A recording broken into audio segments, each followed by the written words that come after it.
Merci. Merci beaucoup. Je suis extrêmement touché d'être là, d'être un des parrains de ce projet et honoré, à vrai dire, de pouvoir faire cette allocution avec vous pour lancer le week-end. Je suis touché de l'intervention des enfants, je les remercie. On a senti, je pense, de façon vibratoire leur énergie, leur joie de vivre et le potentiel qui a été nommé par nombre d'entre eux. Il n'y a aucune raison que les enfants aillent à l'école avec moins de joie qu'ils vont à leurs cours de dessin, de chant ou à leurs jeux de football. Il n'y a aucune raison. Qu'est-ce qui fait que nous sommes mis dans un système où effectivement peu d'enfants vont à l'école dans la joie? Je vous propose de voir que nous avons créé un système scolaire qui correspond à un système de pensée.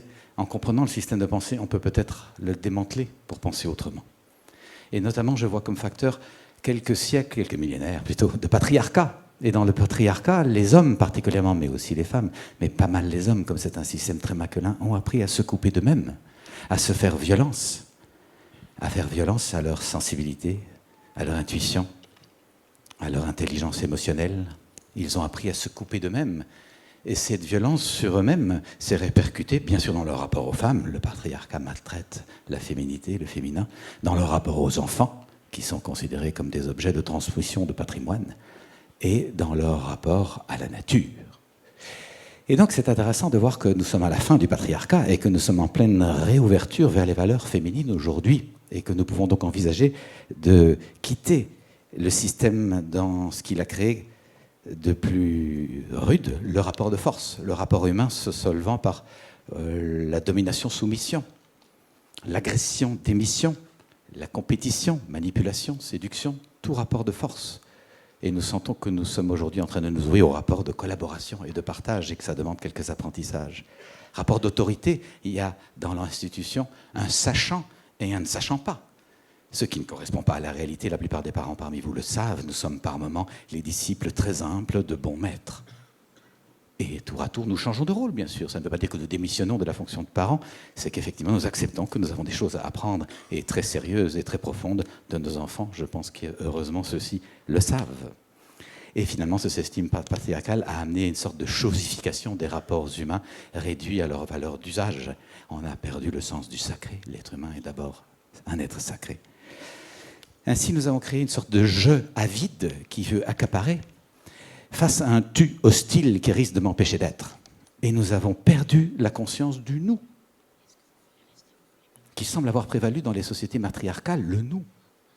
Je suis bien parce que j'appartiens et que j'échange, que j'interagis. Je ne suis pas bien tout seul et je ne suis pas bien contre. Et donc nous avons gardé de l'autorité l'idée qu'elle s'exerce contre ou sur, alors qu'on découvre aujourd'hui que la véritable autorité, c'est l'autorité avec, ensemble, le pouvoir avec. Comme celui du chef d'orchestre ou du coach d'une équipe de sport. À ce patriarcat s'est ajouté, pour comprendre le phénomène, la période du siècle des Lumières qui a découvert la raison et qui a surdéveloppé l'intelligence logico-mathématique, le cerveau gauche. Un outil fantastique, mais qui s'est passé au détriment de l'éducation aux autres canaux d'intelligence. Et vous savez qu'on en a au moins 8, notamment l'intelligence émotionnelle, l'intelligence intuitive, l'intelligence spirituelle, celle qui permet de comprendre l'esprit des choses, l'au-delà de l'immédiat auquel souvent nous nous sommes arrêtés. Nous avons donc besoin de comprendre que la raison a pu être utile, mais de ne pas se maintenir dans ce seul outil-là et s'ouvrir à d'autres canaux.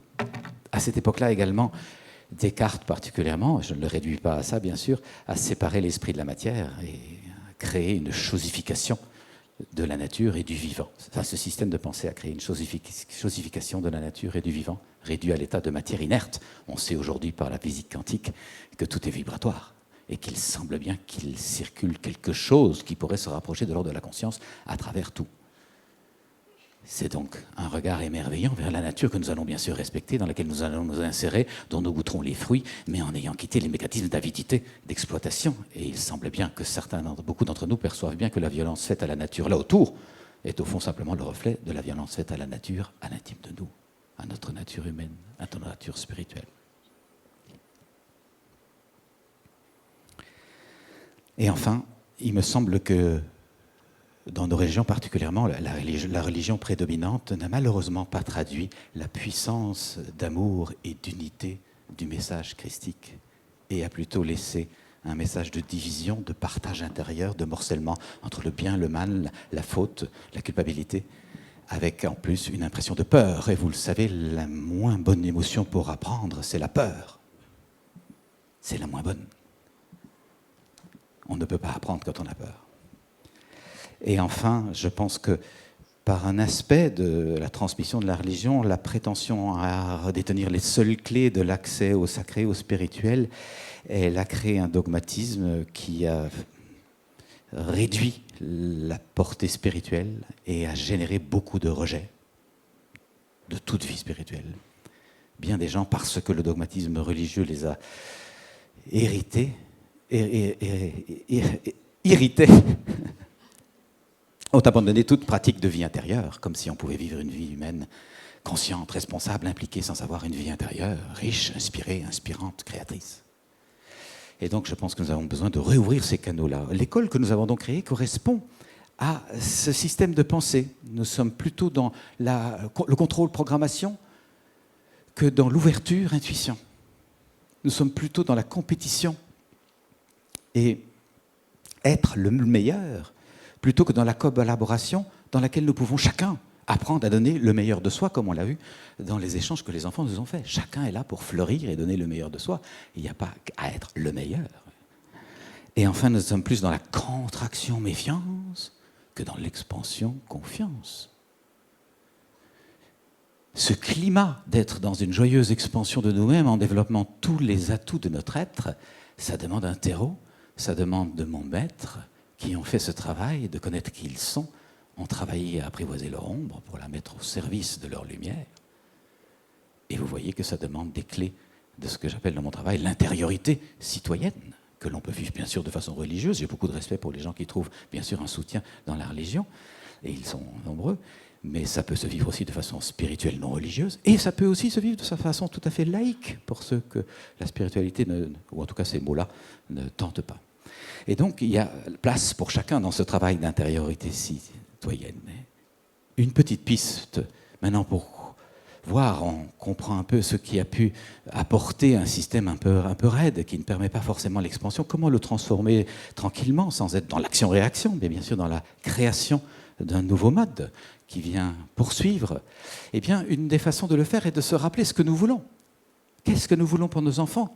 Nous sommes ici des parents, des éducateurs, des enseignants, des responsables d'institutions peut-être, je l'espère.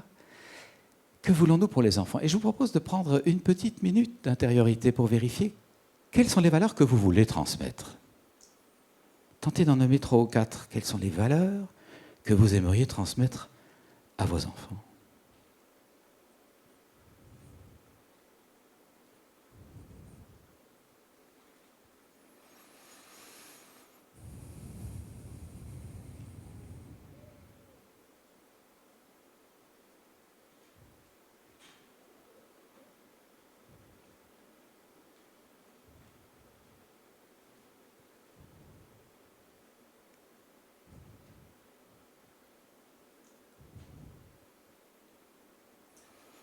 Et puis, je vous propose de vérifier votre état intérieur, lorsque vous fréquentez ces valeurs que vous aimeriez vraiment transmettre à vos enfants, qui font sens pour vous, et de vous penser qu'elles pourront faire sens pour eux. Comment vous sentez-vous? Quel est votre climat? Contraction méfiance ou expansion confiance? Votre corps ne ment pas. Vérifiez la sensation.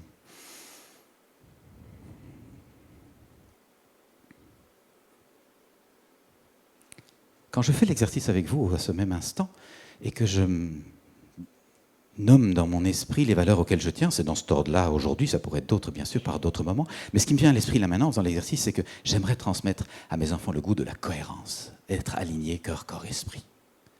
J'aimerais transmettre à mes enfants le goût de la joie de vivre, à travers la difficulté, pas d'angélisme, mais on n'est pas dans les bisounours, la vie est parfois rude, mais trouver un espace dans lequel on peut maintenir la joie malgré l'épreuve.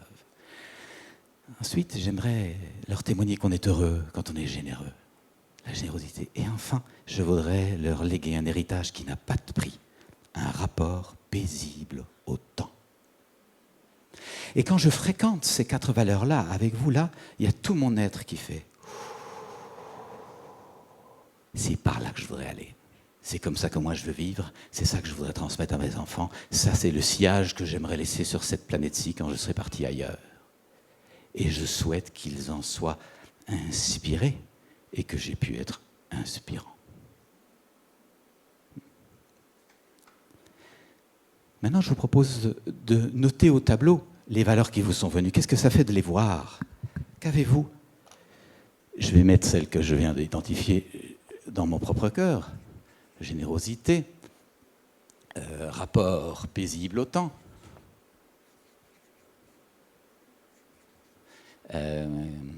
joie,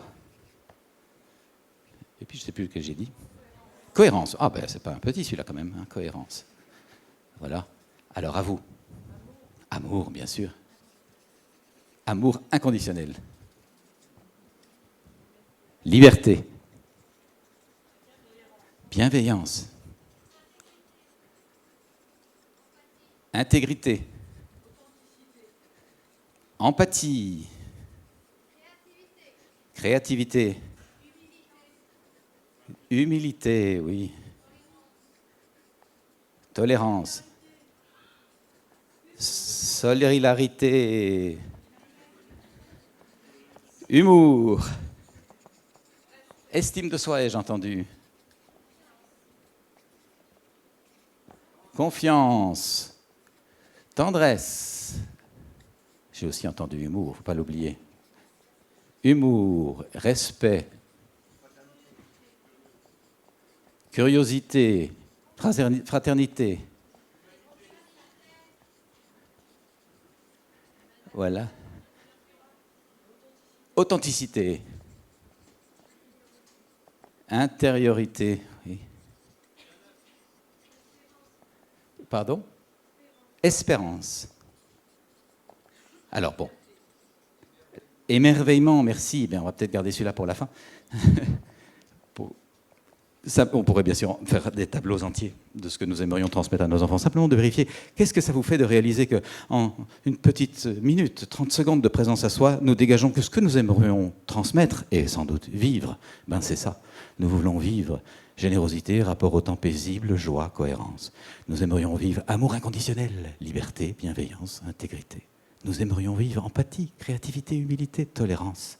Nous aimerions vivre et transmettre solidarité, humour, estime de soi, confiance, tendresse, humour est venu deux fois, respect, curiosité, je lisais luminosité, mais pourquoi pas, fraternité, authenticité, intériorité, espérance et émerveillement. C'est ça que nous voulons vivre.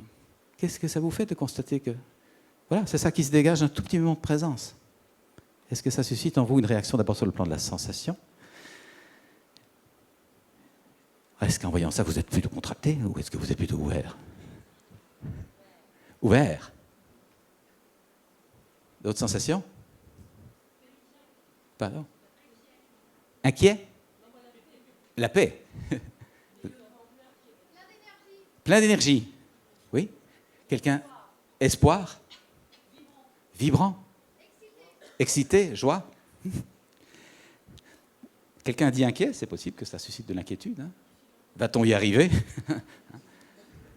Vigilance, partage, confiance, vivant. Vous voyez, il ne faut pas être grand psy, ni grand spi, ni grand phi, pour dégager, au fond, quelque chose qui nous inspire très largement, qui éveille nos cœurs. Et si c'est ça que nous voulons vivre et transmettre, est-ce que c'est ça dont nous nous rappelons quand on est en tension avec le gamin, la gamine? Est-ce que c'est ça qu'on incarne quand le conflit s'instaure? Tendresse, patience, écoute, humour, fantaisie. Qu'est-ce qui fait qu'à ce moment-là, quand ça frictionne, on a perdu le modèle et on a réinstauré le rapport de force? J'ai raison parce que, poum. T'as tort parce que, poum. Et on rentre dans des rapports de gourdin ou de grotte. Bon, ça va, t'as raison, je me replie. Rapport de pouvoir. Vieux système qui prévaut depuis Cro-Magnon. Inventons la collaboration, l'écoute, incarnons l'humour, le respect, l'attention. Je t'écoute jusqu'au bout de ta phrase. Par respect, même si je ne suis pas d'accord avec toi. J'essaie de percevoir ce que toi tu vis quand tu dis ça, même si je ne suis pas du tout d'accord. J'essaie de comprendre là où tu es. Et je te rejoins là où tu es, avant de dire que tu devrais plutôt être ici. C'est une capacité d'empathie qui nous demande d'apprendre à nous mettre un petit peu de côté. Le garçon tout à l'heure nous rappelle, j'ai un ego. mais je suis potentiel. L'ego est une partie de moi, mais bien sûr, on va apprendre à cohabiter, à transformer, mais on ne va pas se laisser submerger. Pourquoi j'ai rédigé ça en rouge? Parce que nous avons là les éléments du fil rouge de notre recherche dans notre vie, notre parcours. Je vérifie que je suis encore dans les temps, oui. Nous cherchons à vivre. Permettez-moi de vous partager mon intuition profonde depuis 20 ans, plus de 20 ans, que j'accompagne les personnes à travers les cycles et les saisons de l'existence et les méandres de la vie. Il m'apparaît que nous cherchons à vivre chacun sur notre fil rouge, notre élan de vie propre, notre vraie personne. Nous sommes fatigués du personnage en superficie. Nous voulons apprendre à nous centrer dans qui nous sommes vraiment. Les éléments du fil rouge, c'est notamment ses valeurs ou ses besoins, au sens où on l'entend en communication non violente. Valeurs ou besoins, finalement, c'est pareil. Mais si on les résume à l'extrême, je pense que nous cherchons à vivre un profond contentement de tout notre être, un état de paix intérieure. Dans la relation à nous-mêmes, toutes les parties de nous, même notre ombre. Dans la relation à l'autre, toutes les parties de l'autre, même son ombre. Et dans la relation à la vie, à l'univers, au souffle, à la grâce ou à Dieu. Vous appellerez cette dimension comme vous voulez. Ça me semble être ça que nous cherchons à vivre, un profond contentement dans ces trois axes qui se révèlent de plus en plus stables, transportables à travers les épreuves de la vie parce qu'il y en a, et qui se révèlent par nature contagieux, rayonnant autour de nous. Je crois que c'est ça qui nous impacte le plus quand nous regardons des personnes charismatiques comme Mandela ou Sœur Emmanuel, l'abbé Pierre. C'est cet état de paix, de confiance qui traverse les difficultés. Si c'est ça que nous cherchons, est-ce que c'est ça que nous vivons? Est-ce que nous nous transportons à travers la vie, à travers les difficultés, à travers les épreuves, à travers les malentendus, à travers les attaques, les reproches, les critiques? Est-ce que nous traversons tout ça dans un état de profond contentement intérieur? Dans la relation à nous, d'ailleurs, en étant bien ancrés, en n'étant pas divisés par ce qui arrive. Dans la relation à l'autre, en étant capable de comprendre ce que l'autre vit, quand peut-être il nous attaque, sans l'attaquer en retour. Et dans la relation à la vie, quand les événements de ce qui nous arrive ne nous apportent pas forcément de joie dans l'instant, mais ce n'est pas parce que je ne suis pas heureux de ce qui m'arrive que ce qui n'arrive n'est pas heureux. Dans la perspective, dans la durée, il y a des apprentissages à faire. Je nous propose de voir que si c'est ça que nous aimerions vivre, eh bien parfois nous en sommes un peu éloignés, notamment par les conditionnements, les systèmes de croyances, de valeurs, de représentation, auxquels j'ai fait brièvement référence tout à l'heure. Nous pouvons peut-être nous souvenir que l'enfant en nous a chevauché ce contentement intérieur. Quand l'enfant est dans son bain avec le petit canard jaune, il est eau chaude, canard jaune et baignoire. Lorsqu'il court dans les herbes derrière les papillons, il est galop, courant d'air, papillon et graminé à la fois. Quand il fait des câlins avec papa ou maman, il est câlin. Il n'y a pas toi, papa, moi, gamin. Hein, il y a nous, câlin. Vibration d'amour. L'enfant n'est pas dans le regret du passé, ni dans l'appréhension du futur, il est là. Présent. À nous, adultes, il faudra des années de travail sur nous, de pleine conscience, pour revenir là. Alors, qu'est-ce qui s'est passé? C'est ça que nous pouvons peut-être apprendre à conjurer dans notre système. Il s'est passé qu'à cet enfant qui est là dans l'instant, dans la joie d'être dans un profond contentement, dans la relation à soi, à l'autre, à la vie, des adultes bienveillants, très très bien intentionnés, cherchant le meilleur pour ce petit être-là, mais ne voyant pas dans quel système ils sont eux-mêmes. Ces adultes bienveillants auront dit des choses. Attends, on ne fait pas les choses parce qu'on est bien dedans et qu'on s'y enchante. Voyons. On fait les choses parce qu'il est l'heure. Parce qu'il est temps, parce que c'est par ici et pas par là, parce qu'on fait comme ceci et pas comme ça, parce qu'il faut étudier beaucoup, travailler beaucoup, trouver un conjoint, s'occuper de ses enfants, ne pas oublier de payer sa pension de retraite et de téléphoner à belle-maman. Et mine de rien, vous avez ce petit être humain qui quitte son élan de vie propre, son élan profond, sa vraie personne, et qui se coule dans un moule. Il se conforme à la norme, il s'éloigne de lui. Et la tragédie, c'est qu'il arrive à l'âge de 35, 45, 55, 60 ans, peu importe, il prend sa façon d'être au monde, sa façon de conduire ses affaires, d'être en rapport avec son conjoint ou avec ses enfants s'il en a, enfin, d'être au monde, il prend sa façon d'être au monde pour l'exercice de sa liberté, sans se douter qu'il est pris dans des enfers meumants. il est pris dans des enfermements, dans des systèmes de pensée enfermants, contractants, réducteurs, qui font violence à lui et dont immédiatement il reporte la violence sur les autres. Il ne le voit pas, puisqu'il s'est complètement tissé à ses habitudes de fonctionnement qu'il prend pour honorables.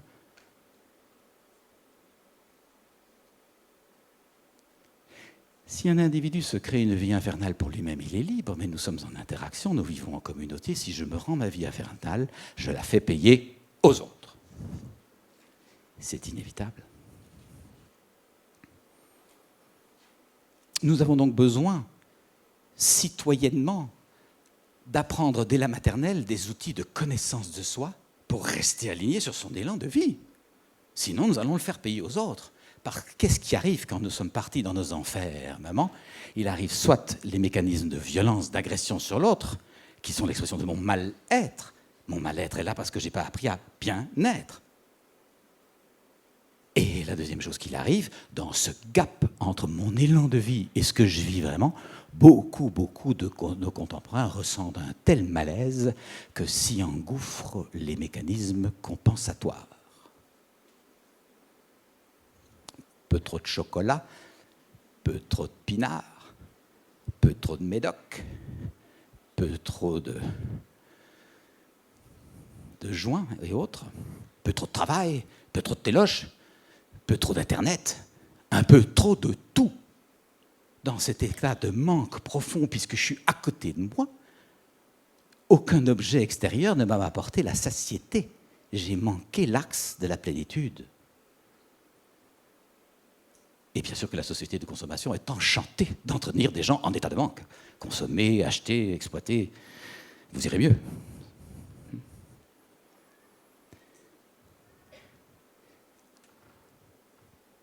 Nous pouvons donc voir que nous avons besoin d'apprendre à démanteler le système de pensée enfermant. Ça demande un travail sur soi, ce que j'appelle dans mon cheminement un travail d'intériorité citoyenne, puisqu'elle est au service de la vie collective. Pourquoi je pense comme ça? Pourquoi je ne penserais pas autrement? Pourquoi j'enseigne comme ceci? Pourquoi je n'enseignerai pas comme ça? Pourquoi je maintiens un rapport d'autorité qui fait de la rébellion ou de l'isolement du silence? Pourquoi est-ce que je ne ferais pas du pouvoir avec, de la collaboration qui fait que tout le monde s'enchante d'être ensemble et de co-créer la résolution d'un devoir, comme on l'a vu tout à l'heure, ou la résolution d'un conflit, comme on l'a vu tout à l'heure, ou un travail collectif dans une classe? Pourquoi je ne changerais pas de système de pensée et petit à petit réaligner ma vie sur mon élan de vie? Ça, c'est ce que, comme adultes, nous avons besoin de faire. Parce que, vous l'aurez vu, tout à l'heure, c'était le témoignage le plus évident. Les enfants sont volontiers sur leur élan de vie. On ne demande pas de le quitter, eux. Mais la difficulté pour nous adultes, c'est de se dire « Ah, ce serait peut-être possible », et vous l'aurez perçu, la grande majorité de nos contemporains ignorent que des outils de connaissance de soi, de pacification et d'alignement sur l'élan de vie existent. Ils ne le savent même pas. Et ils tournent dans leurs enfermements avec des systèmes de pensée qui n'ont guère évolué depuis plus de 100 ans. Regardez simplement le regard de la majorité de nos contemporains sur la punition. C'est surprenant d'imaginer qu'aujourd'hui, on ait aussi peu évolué globalement par rapport à ça. Alors, je termine en nous proposant de voir que les outils existent pour apprendre à se connaître. Les outils se développent dans les classes, comme ça, de façon très pratico-pratique. Pour nous adultes, pour nous remettre en chemin et transformer nos vies, les outils existent. Ils ne sont seulement pas encore connus du grand public. Je souhaiterais, bien sûr, que les écoles, mais également les églises, autant que possible, si elles le voulaient bien, puissent contribuer à faire connaître ces outils. Devant la détresse de tant de nos contemporains, je pense que ne pas faire connaître des outils qui existent et qui sont performants, c'est pratiquement de la non-assistance à personne en danger.